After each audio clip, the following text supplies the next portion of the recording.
Mark Rogers TV, the voice of college football, talking Notre Dame. Of course, the various media days are just a few weeks away. The boys hit camp in just a few weeks as well. Then we get set for 2019. But recruiting goes on and on and on every day. And we know that you guys are interested in recruiting news, and Notre Dame it doesn't mind talking recruiting.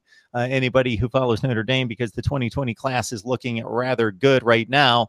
17 hard commits, number 5 ranking according to the 247 composite. We got Ben Belden on the line from Slap the Sign. So those numbers have to look real good, although everyone's just committed, not signed, and it's a long process until December. But the work's been done and is looking good right now. Yeah, I think that, I think I've said on this show before that Notre Dame generally does. It's almost like you can look at Notre Dame football recruiting in 2-year increments.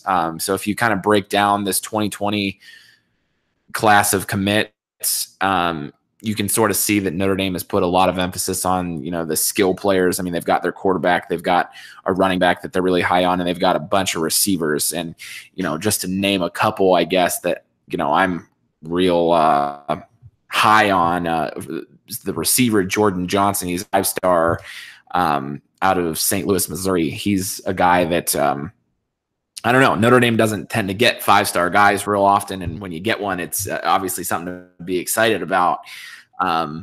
He's going to be, he's, I believe, like the best receiver in his top ranked receiver in his state, and the 5th ranked receiver in the country or something along those lines.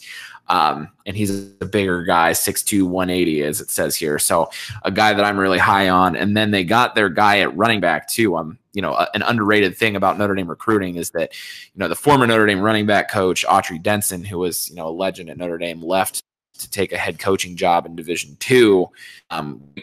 Back coach, but maybe not a great recruiter. In comes Lance Taylor, who's had stints with Stanford and the NFL, and all of a sudden Notre Dame has landed pretty much the best running back in the country, and Chris Tyree out of Virginia. So and you could go on down the line. Tosh Baker out of Arizona, a big tackle recruit that they're really high on, and that was something that needed addressed in this particular recruiting class, because Notre Dame's going to lose a couple offensive linemen, this coming year. So they're really doing a pretty great job, like you said. 17 hard commits, a bunch of other guys that they have their eye on, and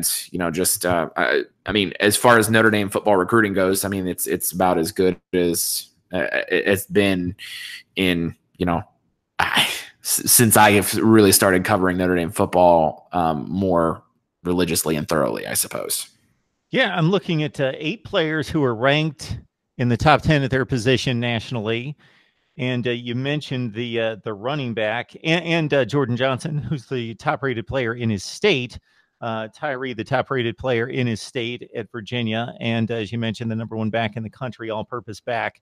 And the top 2 tight ends, which keeps the legend and the legacy going in tight end. But the top 2 rated players at tight end have both committed to Notre Dame.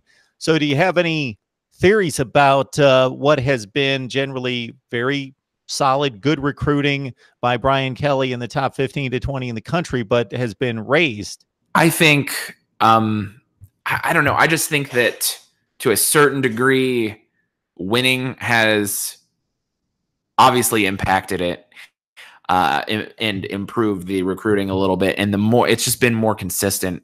And I think that, having good assistant coaches really has been the difference recently. Lance Taylor, by all accounts, great guy, great recruiter, great coach, just brought him on before this year.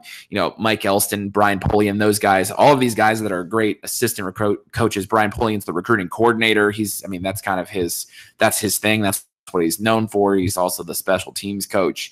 But I just think that winning and just having great assistant coaches has really made the difference, and gotten Notre Dame from being a school that finishes, 10 through 15 in recruiting, and being one that that cracks that top 10, I suppose. All right, Ben Belden stopping by to help us break down Notre Dame's 5th-ranked recruiting class. You can join Ben on Slap the Sign. Ben, we appreciate you stopping by as always. Yeah, thanks for having me on.